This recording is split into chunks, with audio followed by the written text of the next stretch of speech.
Muchas gracias a ustedes por permitirme participar de este evento. Bueno, vamos a comenzar rápidamente con lo que sería el trastorno del espectro autista, dado que es un trastorno que generalmente en los últimos años ha tenido una mayor incidencia debido a mejora en el diagnóstico, en la pesquisa, desde el pediatra y también el neuropediatra específicamente, psiquiatría infanto-juvenil, y todos los colegas que pues debemos estar al tanto de algunos criterios y cuándo derivar al paciente neuropediátrico. Entonces, vamos a continuar con la charla. Bueno, para comenzar, nosotros diremos que la incidencia en realidad del trastorno del espectro autista se ha visto incrementado en los últimos años en diversos estudios epidemiológicos, dependiendo del grupo poblacional. Se ha visto que ha habido una mayor incidencia de esto. Muchos criterios se han aunado, se han remodificado en los últimos años a partir del 2013.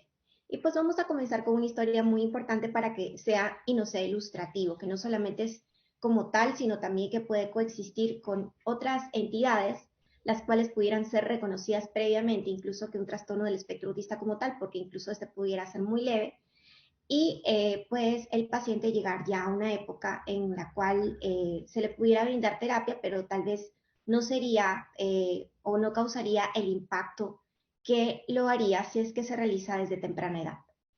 Y bueno, tengo una historia que es de un pacientito nuestro, de Fabián, que tiene 3 años, 3 meses. Él acudió a consultorio de neurología infantil, dado que la madre había observado que no tenía deseos jugar con otros niños, que prefería estar con personas adultas, que solía aislarse, enfilar juguetes, tratar de ordenar por colores y parecía como que se estuviese en su propio mundo. Agrega que muy pocas veces respondía al llamado cuando se le llamaba por su nombre, prácticamente no había un contacto visual, no miraba a los ojos, silabeaba, repetía sonidos que escuchaba y tarareaba canciones, pero nunca llegaba a poder emitir palabras al menos claras, ¿no? Estas eran ininteligibles, si escuchaba alguna canción se tapaba los oídos, pero no solamente con ellos, sino además cuando quería comunicarse lo hacía mediante señas o simplemente en algún momento cuando escuchaba alguna música que no era de su agrado, simplemente se tapaba los oídos y tenía pues algunas preferencias. En algún momento pudiera haber habido con este paciente, algunas autolesiones, autoagresiones, sobre todo cuando se encontraba ante situaciones de frustración. La mamá tenía, refería que el menor tenía buena memoria, armaba rompecabezas, le gustaba medir las cosas, era muy paramétrico y se molestaba si le habían posibilidad o había posibilidad de que le cambiaran las situaciones en las cuales él se encontraba realizando al momento. Se la pasaba la mayor parte del tiempo saltando, prefería permanecer descalzo y se había percatado sí que cuando había ido a las vacunas previamente, el niño prácticamente pues no presentaba ningún dolor y mencionaba que su hijo era muy fuerte, ¿no? Entre comillas. Nosotros vemos que este paciente como antecedentes tenía que era un paciente que nació a término, nació por cesárea porque tuvo oligohidramnios, tuvo un Apgar adecuado aparentemente, pero la madre había notado que desde, digamos, hace algún tiempo había presentado estas alteraciones, a pesar de que su desarrollo motor había sido adecuado. Habían algunos otros exámenes pendientes, para entonces una tomografía que se le había pedido porque básicamente este paciente llega como una interconsulta por estudio de una tumoración nasofrontal que se le encontró en otorrinolaringología pediátrica.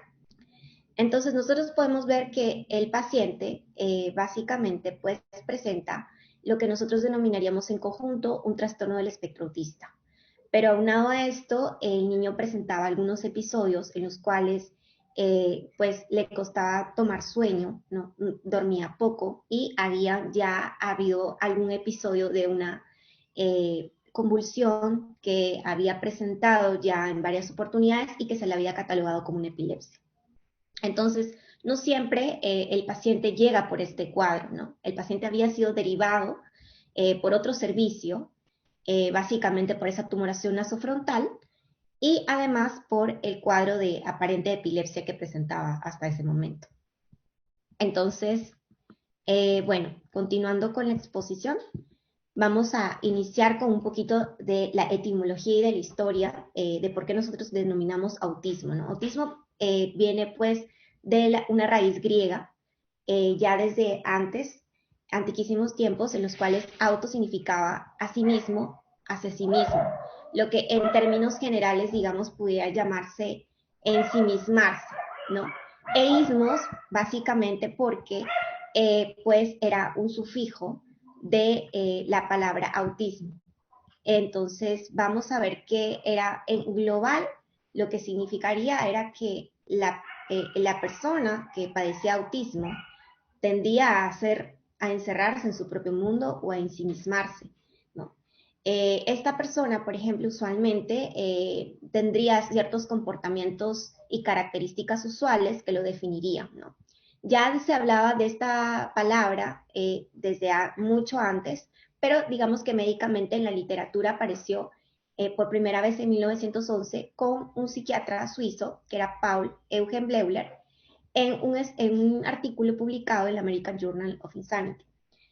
Posteriormente ya se realizó la presentación con un psiquiatra infanto-juvenil, que fue Leo Kanner, y en 1943 él se percató de algunos de sus pacientes presentaban ciertas características, ¿no? Como por ejemplo la inhabilidad para poder practicar o poder establecer habilidades sociales, una intención comunicativa, pero a su vez algunas alteraciones neurosensoriales, ¿no? Y sobre todo de adaptabilidad.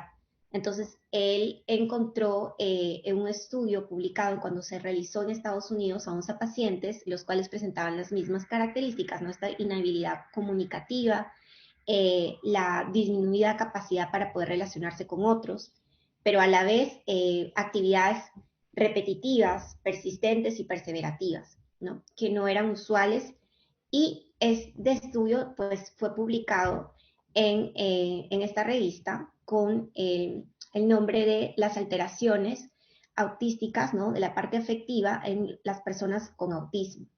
Ahora, en cuanto a este estudio, estos pacientes fueron seguidos en el tiempo, la mayoría de ellos fueron varones, y de estos 11 pacientes, aproximadamente uno de ellos se encontró con epilepsia, ¿no? Finalmente, en el futuro. Eso hizo, a partir de entonces, generar una relación entre autismo y epilepsia, que al momento, en realidad para el momento, es bastante conocida, no menos frecuente, y es por ello que es importante también en un paciente al cual nosotros sospechamos o que ya tiene el diagnóstico de autismo, seguirlo en el tiempo y valorar la presencia de epilepsia concomitante, ¿no? Para ello, tomar algunos exámenes auxiliares también que pudieran apoyarnos ante una clínica de epilepsia aunado en un paciente con autismo. Entonces, para poder comenzar ya en la definición, una vez explicado el preámbulo, el trastorno del espectro autista no es más que una condición del desarrollo neurocerebral, ¿no? Del neurodesarrollo, que afecta la manera en la que la persona puede lograr percibir y socializar con otras personas, y finalmente esto va a llegar a causar un impacto tal que me genere problemas en la interacción social, pero también en la intención comunicativa, ¿no? Lo que llamaríamos la comunicación social. El trastorno, como tal, comprende patrones de conductas restringidos y repetitivos. ¿Y por qué es que nosotros nos referimos a un espectro? Pues antes del 2013, la DSM-5 simplemente lo tomaba como autismo, pero después del 2013 la DSM-5 prefirió colocarlo como un trastorno del espectro autista porque pues había, digamos, sistemas de severidad, digamos, ¿no? Pero además de esto, ingresaba aquí el paciente con Asperger, ¿no? Es importante tomar en cuenta que cuando tenemos un niño de pronto que es catalogado como un probable con sospecha de autismo, o simplemente después, mediante los exámenes y las pesquisas que se realizan al niño en las diferentes áreas y completando criterios, se le ya da el diagnóstico, se le brinda el diagnóstico al padre de autismo. Muchos padres creen que pues el niño va a ser inhábil, incapaz de lograr alguna meta. Y eso no es cierto. Algunos pacientes, si bien es cierto, van a ser dependientes toda la vida, otros van a desarrollar habilidades que les permitan lograr ser independientes, tal vez no al 100%, pero digamos que entre un 80 a 90%, ¿no?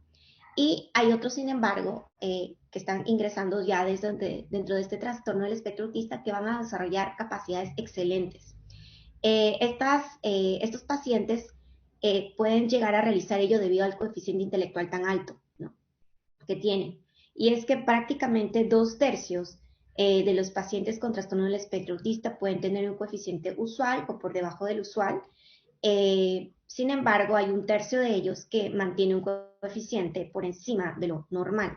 Es por ello que ellos pueden equiparar sus habilidades con respecto del coeficiente intelectual y desarrollan estrategias para poder desarrollarse, digamos, estas capacidades de manera excelente y poder orientarse hacia el desarrollo e integración en la sociedad. Ahora, para continuar, vamos a ver qué tan frecuente es esta condición. Bueno, lo importante es que ya se habían hecho estudios y antes, como habíamos mencionado, los criterios diagnósticos no estaban de pronto tan claros hasta que DSM-5 decide pues ya en el 2013 colocar trastorno de espectro autista y basarse básicamente en 3 bloques. Y para ello se hicieron estudios no solamente a nivel de Latinoamérica, sino también en Estados Unidos. Tenemos estudios que, bueno, han corroborado que 1 por cada 160 niños en el mundo, de manera global, eh, cuentan con el diagnóstico ya de trastorno del espectro autista. Hay estudios que, sin embargo, se han realizado en Reino Unido, que es aproximadamente que llega hasta el 1% de todos los adolescentes pudieran tener autismo. Y esto se ha tornado cada vez más alto en la medida que el profesional de la salud y el padre también se percata de que el niño pudiera tener características no usuales y que me estarían orientando a que probablemente esté cursando con esta condición. De tal manera que llegan al neuropediatra mucho más rápidamente y podemos, digamos, en conjunto establecer el diagnóstico.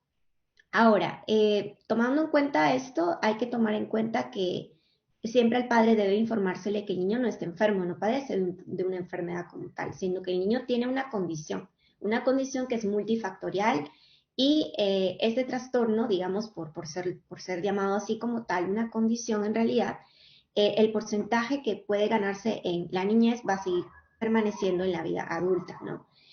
Vamos a ver que aquellos niños, por ejemplo, que se ubicaban entre el 2011 y el 2012 en este estudio que se hizo en Estados Unidos, el 2% de niños y de adolescentes entre aproximadamente 6 y 17 años ya eran diagnosticados con TEA.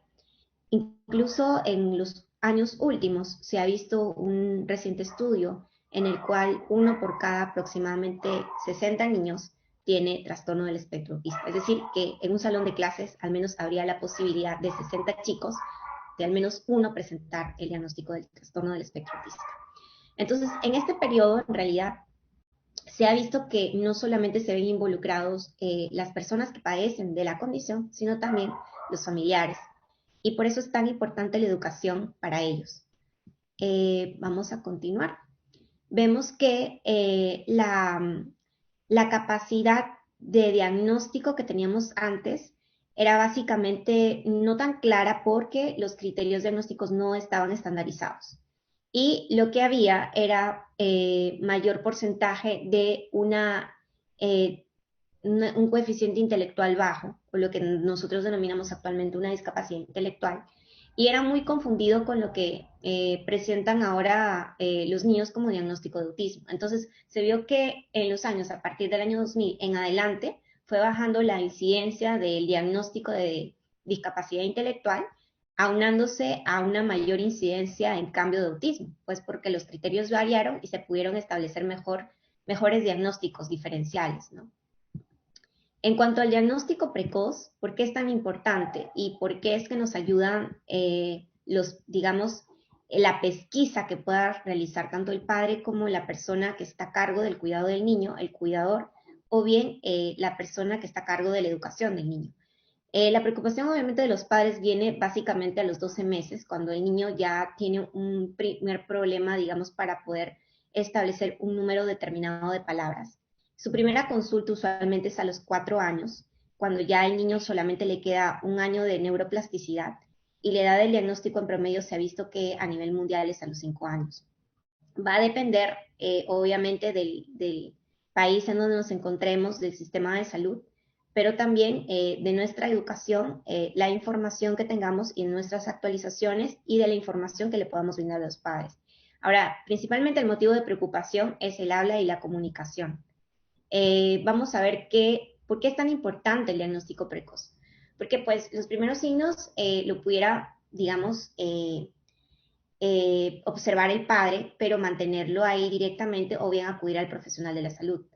Es importante porque durante estos primeros 5 años nosotros vamos a tener un periodo de neuroplasticidad cortical que me va a permitir a mí poder brindar las terapias en el momento adecuado y de esta manera brindarle mayor oportunidad al niño. De alguna manera disminuye el costo social de la discapacidad que este niño o el grado de discapacidad que este niño pudiera tener a largo plazo. También la disminución de la carga familiar y que se pudiera brindar consejo genético, ya que hay algunos genes que están muy implicados y algunas entidades muy implicadas en comorbilidad con trastorno del espectro autista o que ya viene en paquete. Entonces, la oportunidad de intervención y tratamiento precoz es valiosísima.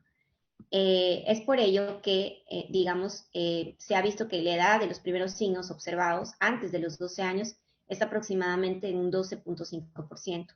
Y la mayor parte lo llega a observar, se llega a percatar de ello entre los 12 y 24 meses, ¿no?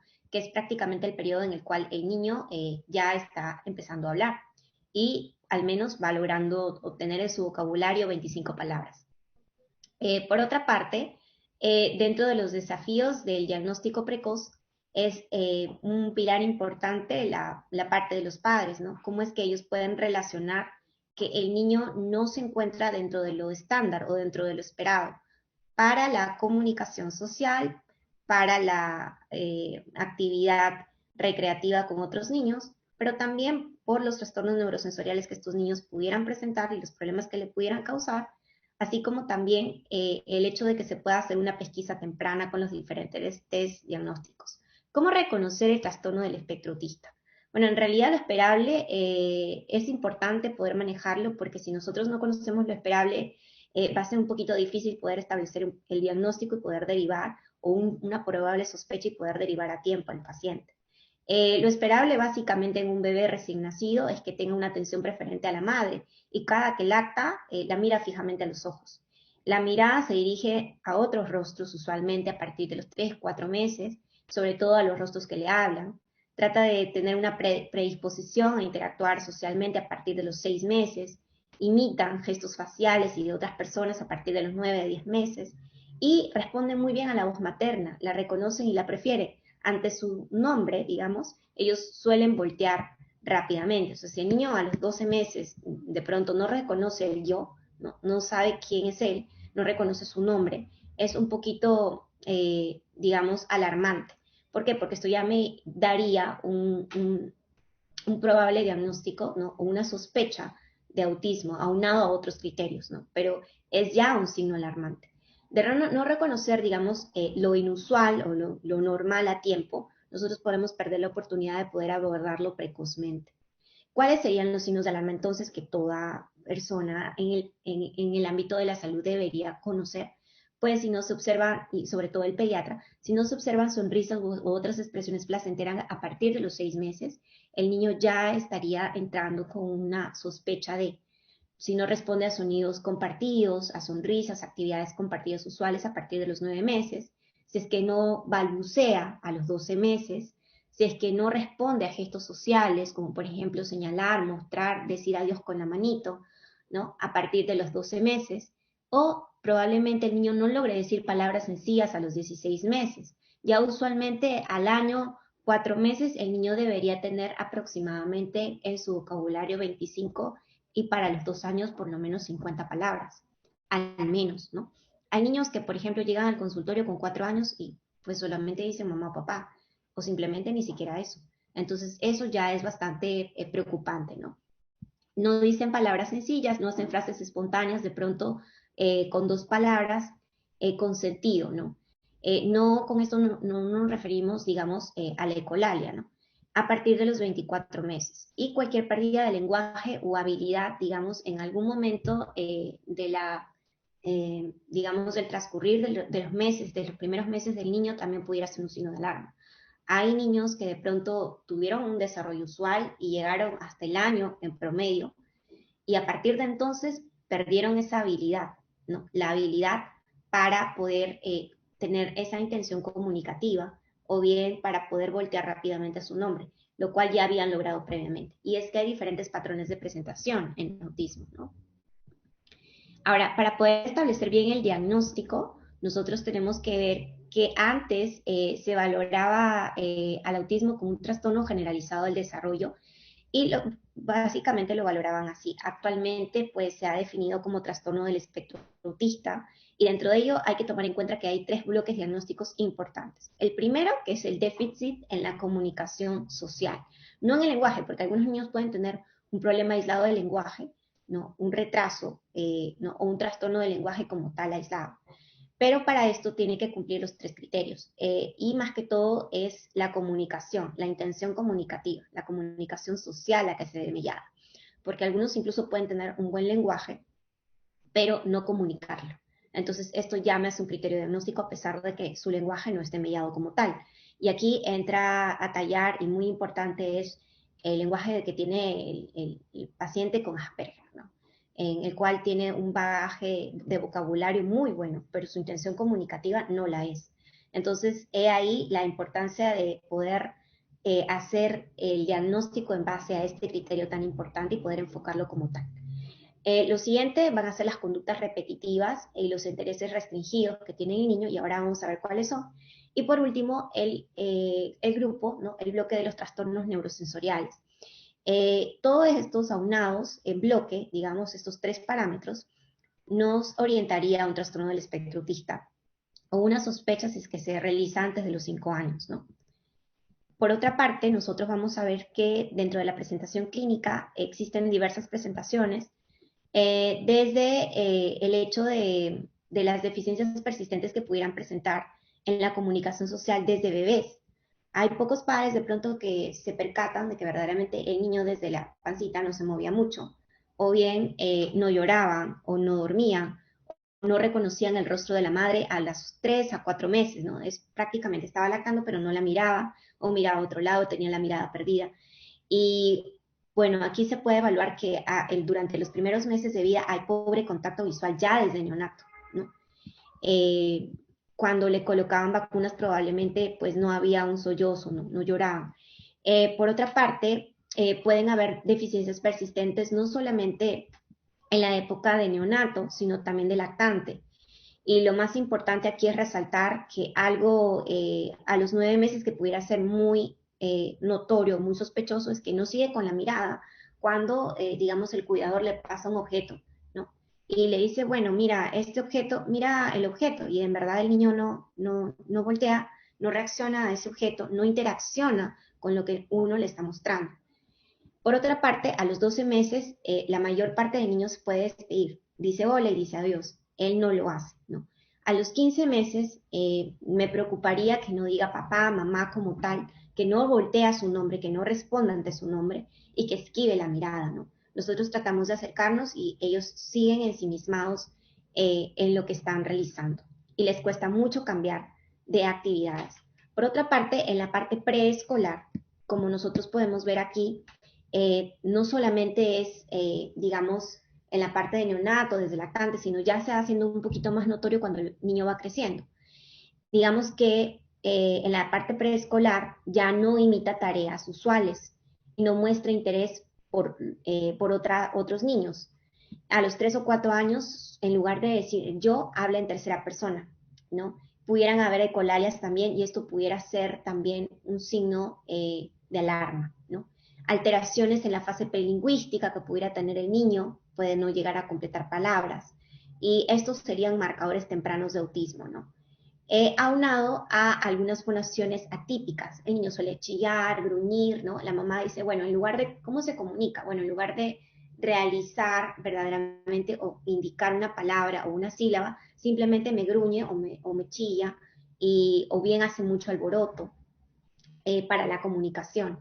Puede haber una regresión del lenguaje. Puede ser que el niño haya ganado un lenguaje adecuado hasta el año de edad y de pronto, a partir de ese año, que es lo usual y el promedio en el cual se ve que hay un estancamiento, es un patrón de presentación de autismo, puede simplemente no ya voltear más a su nombre o simplemente disminuir el número de vocabulario que tenga ya ganado o incluso la intención comunicativa.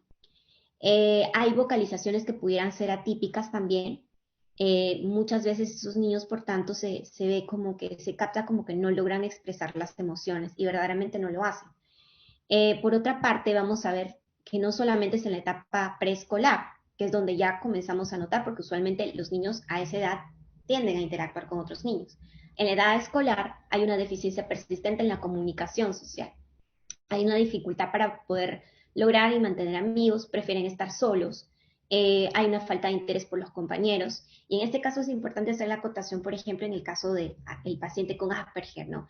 Él tiende a estar solo, a jugar solo, pero sí tiene una tendencia a tener preferencia por interrelacionarse con los adultos, ¿no? Y es más, con niños estando frente a niños y adultos, él prefiere los adultos. Entonces, la relación con adultos en muchas oportunidades se puede tornar excesiva o bien en otras pocas, en el caso de un trastorno con el espectro autista como tal, que no cursa con Asperger, ser indiferente, ¿no? Simplemente. Y los intereses perseverativos también se están aunando en este caso.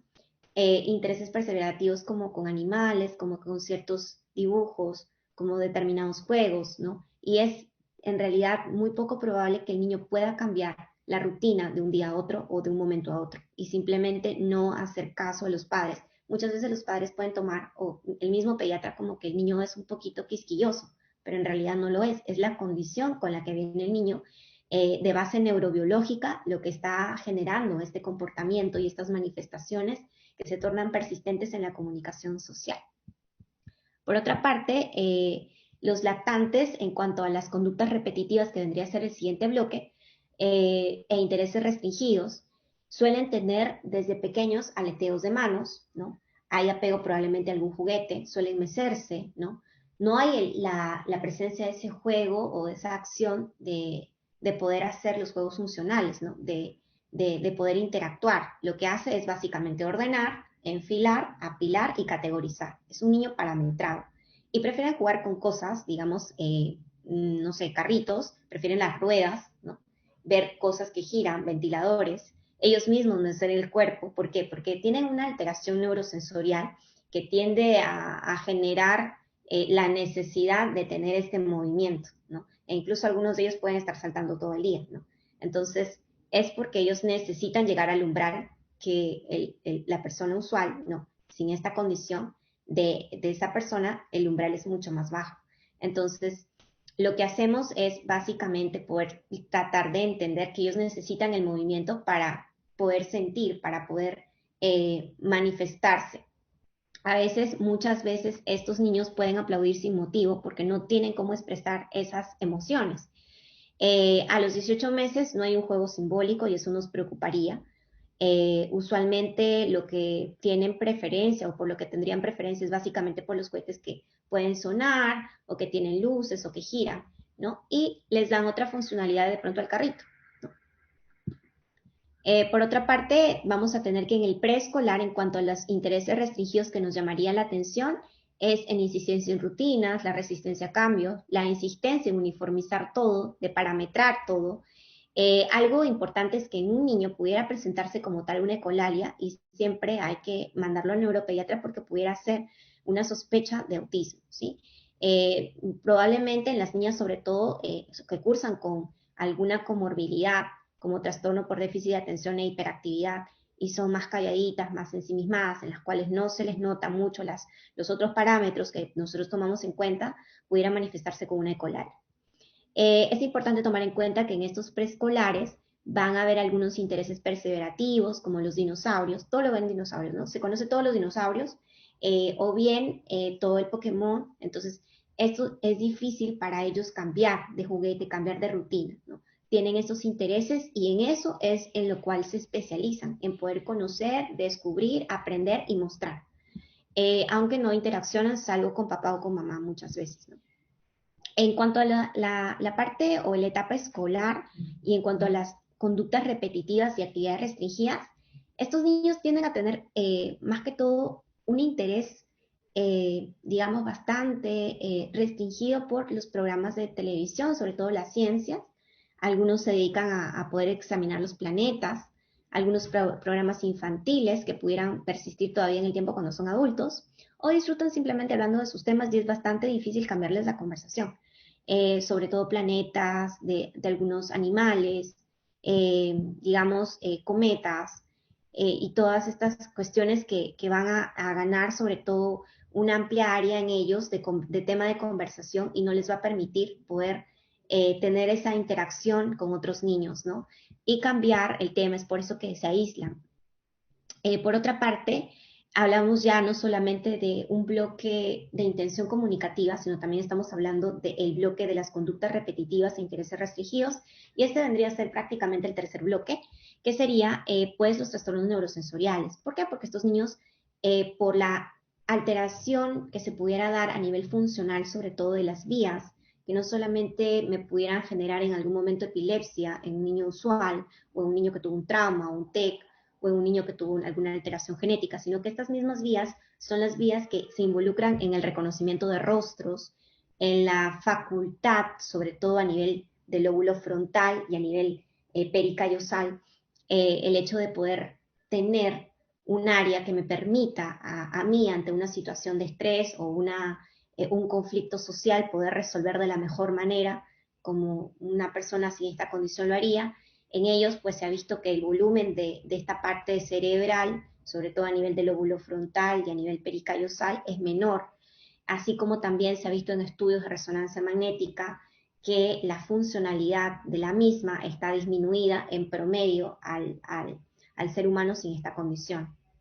Entonces es por eso que estos niños pudieran perder esta capacidad, pero asimismo unarse a otras vías que tienen que ver mucho con la captación a nivel parietal, a nivel sensorial, a nivel occipital, a nivel temporal, ¿no? De esos lóbulos específicamente, y es por eso que pudieran ellos tener los trastornos neurosensoriales. Ellos por lo general se tornan hipersensibles o son muy hiperreactivos a algunos sonidos, tienden a taparse los oídos, al tacto. Es más, algunos llegan al consultorio, no, doctora, no quiere que lo toque, que lo abracen, no puede sentir a nadie y ni siquiera quiere, tiene una ropa exclusiva porque no se pone cualquier ropa. Y andan de puntillas, ¿no? Usualmente tienden a ser irritables. Algunos pudieran, sin embargo, manejar una hiposensibilidad sensorial a algunos estímulos, digamos que a la temperatura, o pueden ser indiferentes al dolor, de tal manera que cuando van al calendario de vacunación y le colocan la vacuna, simplemente pues no llora, no grita, no se agita. Y la madre dice, bueno, de pronto mi hijito es muy fuerte o es muy tranquilito, no, es muy colaborador, pero en realidad el niño tiene una hiposensibilidad al dolor. No lloran con las vacunas, generalmente ellos, ¿no? Por otra parte, es importante tomar en cuenta que en autismo, como ya mencioné, las vías, y bueno, para hablar de las vías sería otro tema aparte, porque pues son infinitas, y una de ellas, y lo más importante, es como mencionaba yo a nivel pericallosal en el lóbulo frontal, sobre todo, y a nivel del lóbulo parietal, ¿no? Que tiene que ver mucho con la parte de la sensibilidad y de la integración sensorial que se puede dar, también junto al lóbulo occipital y temporal.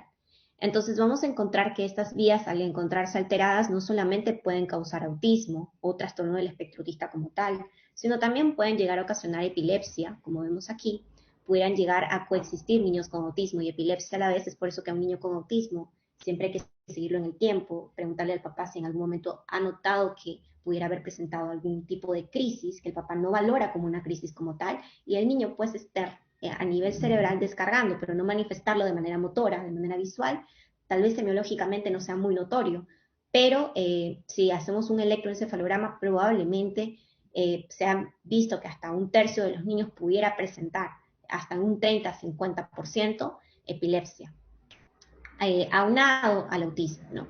Entonces, ojo a los médicos pediatras siempre para poder derivar al niño con autismo al neurólogo pediatra. Es importante. No solamente basta la terapia, es el seguimiento, es el apoyo individualizado. Aparte de estos niños, por esta alteración de las mismas vías que sean, pudiera tener también una coexistencia con trastorno por déficit de atención e hiperactividad. O sea, no solamente todo es autismo. Ellos pudieran tener diferentes comorbilidades, como ayer, por ejemplo, en el consultorio me llegó un niño con autismo, pero además este niño presentaba tics aunados, y en realidad el niño no venía por autismo, el motivo era básicamente la presentación de tics, que todo englobaba por el diagnóstico y la semiología y la presentación, como se había dado, era un Gilles de la Tourette, pero este niño también estaba cursando con autismo. Sin embargo, la madre no se había percatado porque era aparentemente un autismo bastante leve, pero que cursaba con Gilles de la Tourette. Entonces eso es importante también, ¿no? Poder entender que no solamente es autismo, que de pronto la presentación inicial puede no ser muy notoria, puede ser un cuadro muy leve, y el niño va a acudir por otra causa, como en este caso tics, pero tener de base un autismo. Así como también los niños pudieran tener autismo y a la vez TOC, ¿no? Trastorno obsesivo compulsivo o ansiedad, poder tener, de pronto es muy poco probable que un niño con autismo se presente con un trastorno motor, en realidad es en realidad muy mínima la posibilidad porque pues no tienen mucha correlación, pero sí hay algunos niños que pudieran tener autismo y alteración del tono, ¿no? Por otra parte, entonces ya entrando en detalles y qué perspectivas nosotros tenemos para poder abordar a un niño con TEA, es que desde el punto de vista cognitivo ellos van a tener una deficiencia cognitiva, digamos que hasta 2/3 de ellos pudieran tenerlo, pero existe una posibilidad de poder dividirlos, ¿no? Y no todos los niños tienen este déficit cognitivo, hay un porcentaje de niños que tienen un porcentaje cognitivo, un nivel cognitivo, un CI normal, y hay un porcentaje más pequeño, digamos, menos de 1/3 aproximadamente, que cursa con un CI alto. Y esto es lo que vendríamos a denominar nosotros el paciente con trastorno del espectro autista, pero de alto rendimiento. He ahí que vienen las mentes brillantes. El paciente tiene tendencia a ser muy perseverativo, a hacer pues actividades repetitivas, a orientarse y enfrascarse en un tema y ser muy brillante en ello. Sin embargo, digamos, este coeficiente intelectual, esta capacidad cognitiva le permite al niño poder establecer por él mismo estrategias que brinden algún apoyo a las otras deficiencias. Y es por eso que muchos niños e incluso adultos jóvenes pueden llegar a la adultez y no haber sido diagnosticados hasta que llegaron a ser muy adultos, pero fueron diagnosticados porque acudieron por otro tema, digamos, acudieron por epilepsia o acudieron por tics, pero de base tenían un autismo. Entonces, cuán importante es poder tener claro estos criterios para poder hacer una derivación a tiempo y un abordaje precoz. ¿Qué es lo que vamos a abordar? En cuanto a deficiencias cognitivas, estos chicos suelen cursar con problemas de atención, hay una falta o retraso de las respuestas desde ya muy pequeños, hay retraso en la atención conjunta, ellos tienden a tener una atención en un objeto, pero no pueden hacer esto, no pueden, es difícil para ellos. Entonces, es en un lado nada más, en una orientación, por lo tanto, las señales sociales, en realidad, pues ellos no las manejan muy bien. Evitan, por lo tanto, el contacto visual, mirar rostros. Habíamos mencionado que hay una vía que nosotros tenemos a nivel cerebral que se encarga de la identificación y el reconocimiento de rostros. Es por eso que estos niños, a lo más que pueden llegar en algún momento, dependiendo del coeficiente intelectual, dependiendo de la vía, y esto también de manera individualizada, pueden llegar a reconocer a padre, a madre, y a la persona que está cercana de cuidador. Pero si va a otros, digamos, otros entornos en los cuales conoce amiguitos, luego le cuesta volver a reconocer a este amiguito. ¿Por qué? Porque hay una alteración en la vía que se encarga del reconocimiento de rostros, ¿no? Es por eso que este déficit social se torna complejo, porque tiene una base neurobiológica a nivel del neurodesarrollo cerebral dentro de los primeros años. Entonces, podríamos decir que este chico va a tener falta de empatía. Sí, hay falta de empatía, pero que es que tiene una base neurobiológica. No es que surgió al azar, no es una característica, ¿no? Tiene base neurobiológica que se puede modificar en el tiempo, ¿no? Y una dificultad en comprender estados mentales de los demás. Le va a costar mucho poder entablar una solución pronta ante problemas sociales, ¿no? Como lo haría el ser humano que no tiene o que no cursa con esta condición. Entonces vamos a ver que va a haber retrasos en la respuesta de atención ofertadas por otras personas. No es la personalidad del niño, es que tiene una base neurobiológica. Y en la comunicación social, pues va a haber un impedimento para el lenguaje adecuado, digamos, sobre todo el lenguaje pragmático, muchas veces pueden tener una inflexión perceptual, son muy parametrados, tienden a tomar todo de manera literal. Es por eso que ellos no entienden los dobles sentidos, ¿no? No pueden entender de pronto un refrán. Y eso hay que tomarlo en cuenta porque a veces puede llegar a la consulta el niño y uno puede hacer una broma, pero el niño lo toma de manera literal. Entonces hay que ser un poquito cauto con eso.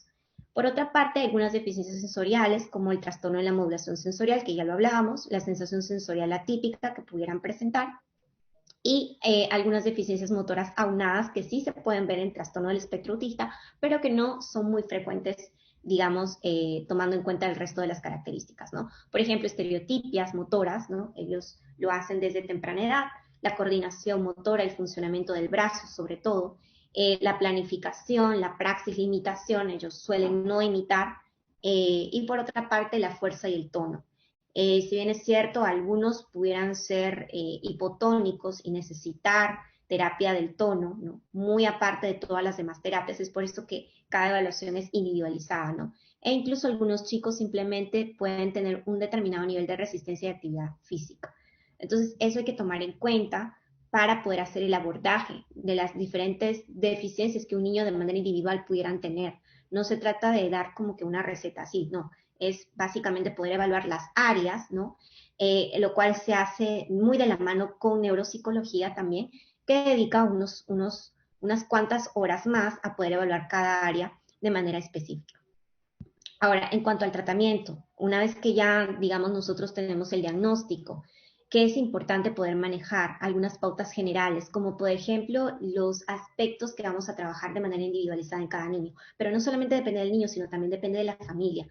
He tenido familias que de pronto son familias muy ocupadas y pueden no entender al principio la condición del niño, pero tienen que ser familias, digamos, que se comprometan a poder brindarle esta terapia, no solamente los días que les toca la terapia, sino también las 24 horas del día, los 7 días de la semana, porque es un niño que vino con una condición, pero que tiene, si tiene la oportunidad de poder llevársele el estímulo y, digamos, el acondicionamiento adecuado, estos niños pudieran tener una adecuada mejoría, sobre todo en los 5 primeros años de neuroplasticidad.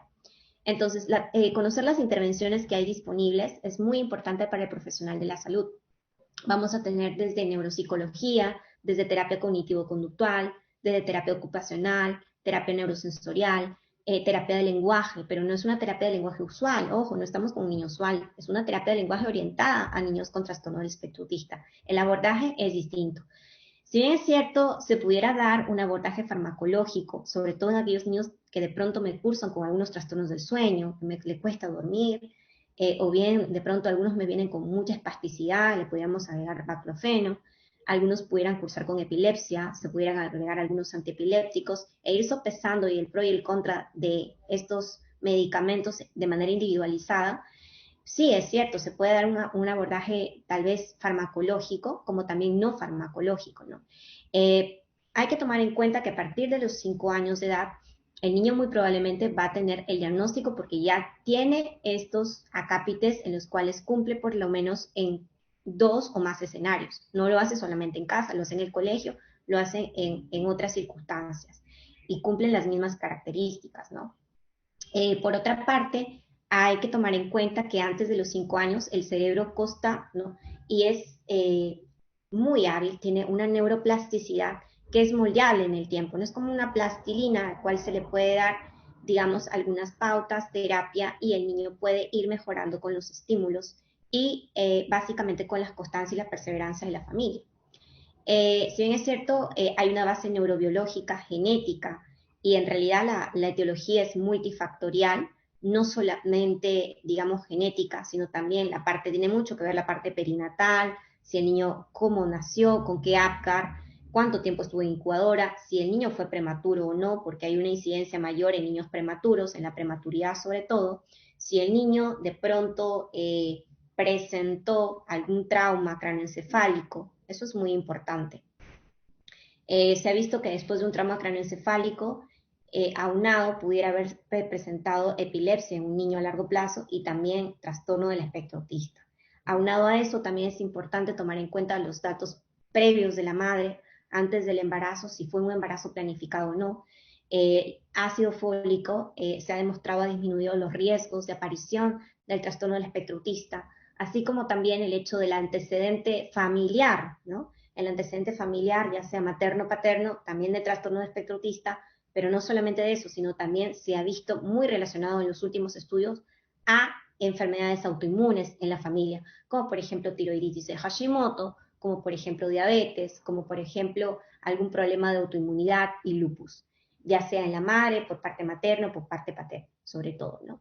Y genéticamente, pues algunos síndromes, ¿no? Como síndrome de Prader-Willi, síndrome de Angelman, algunos cromosomas que han tenido mayor incidencia, y que esto ya es otro capítulo mucho más amplio de la genética, pero pudiera ir autismo dentro de este paquete, ¿no?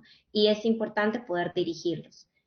Vamos a tener terapias no farmacológicas que se van a tener que instaurar de manera temprana e intensiva. Ojo, antes de los 5 años, lo que nosotros denominamos al poder encontrar a estos niños con indicios en los diferentes acápites o bloques ya mencionados, que son en conjunto 3, vamos a denominarle retraso global de neurodesarrollo, en el caso tuviera 2 o más áreas afectadas. En el caso fuese una, digamos, pudiera valorarse como un retraso de lenguaje, simplemente como tal, un retraso, digamos, o una alteración neurosensorial, o bien con actividades repetitivas y restringidas como tal. Hay que brindar terapia, no alarmar al papá, decirle desde muy pequeñito, 2 años, que tiene autismo. No, tiene sospecha, pudiera tener indicios, pero recuerden que hasta los 5 años la neuroplasticidad es grandiosa y las terapias y el impacto que van a tener en ellas, los cambios en los niños, es bárbaro.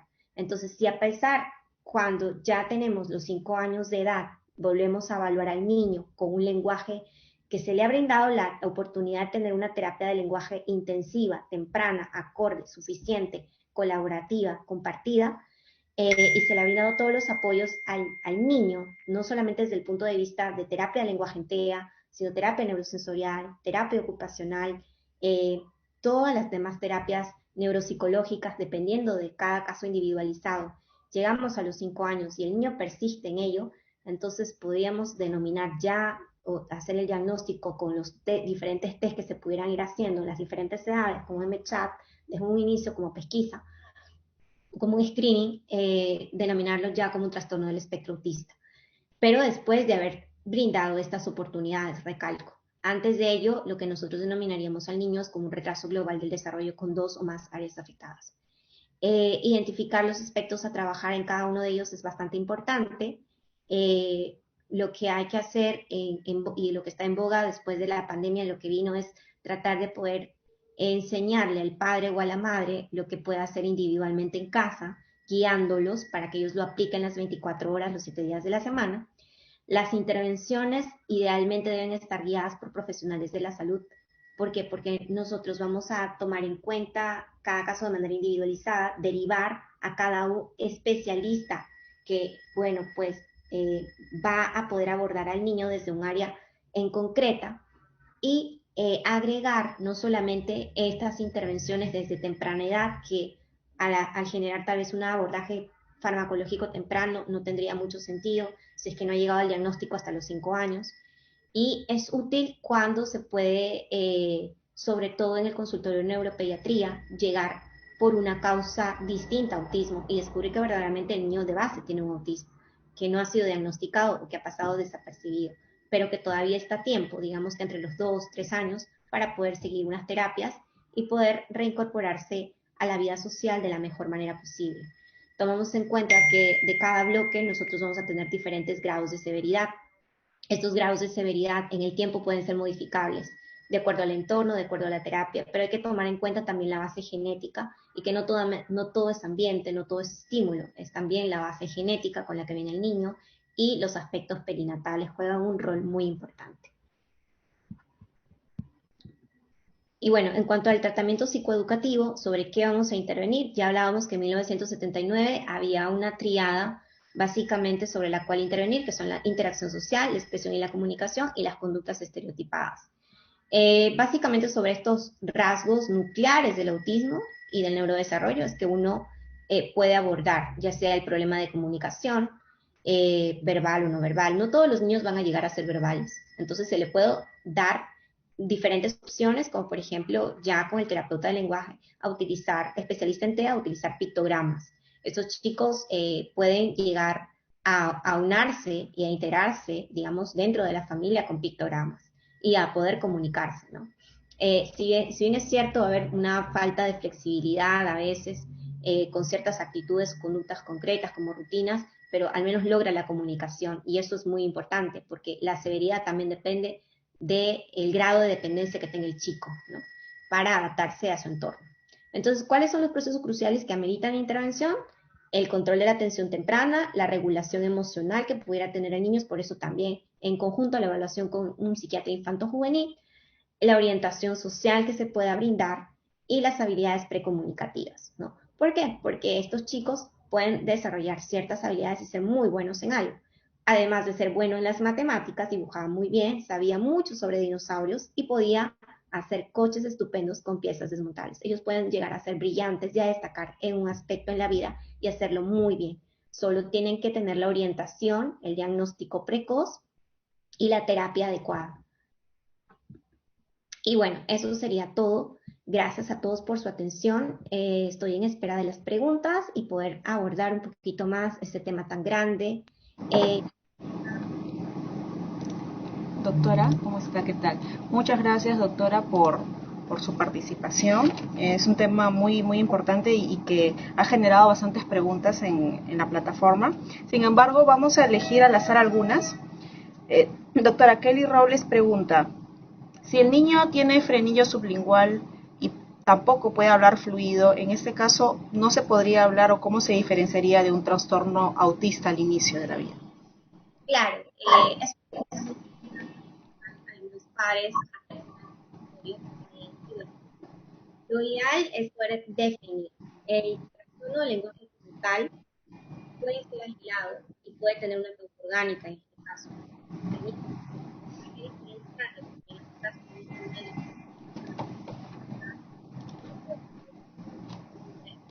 lenguaje tanto expresivo que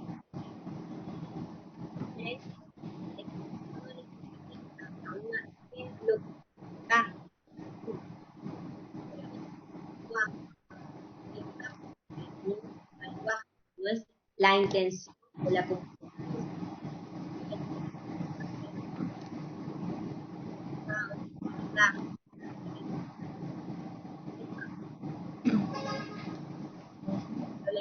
comunicativa del niño exactamente. Sí.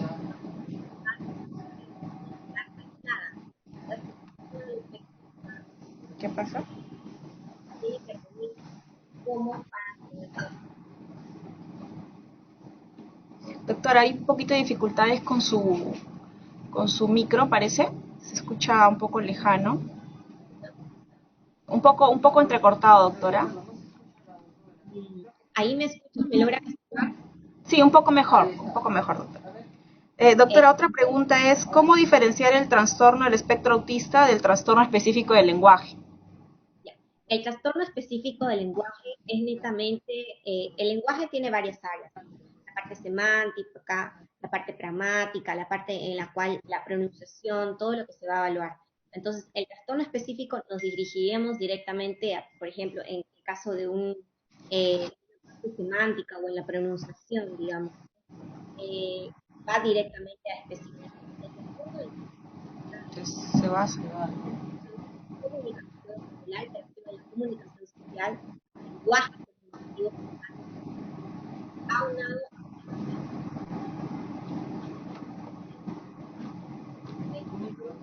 al lenguaje dirigido hacia un área en específica del lenguaje, no estando afectada a las demás áreas. Doctora, otra pregunta es, ¿desde qué edad ya se puede hacer el diagnóstico final de autismo?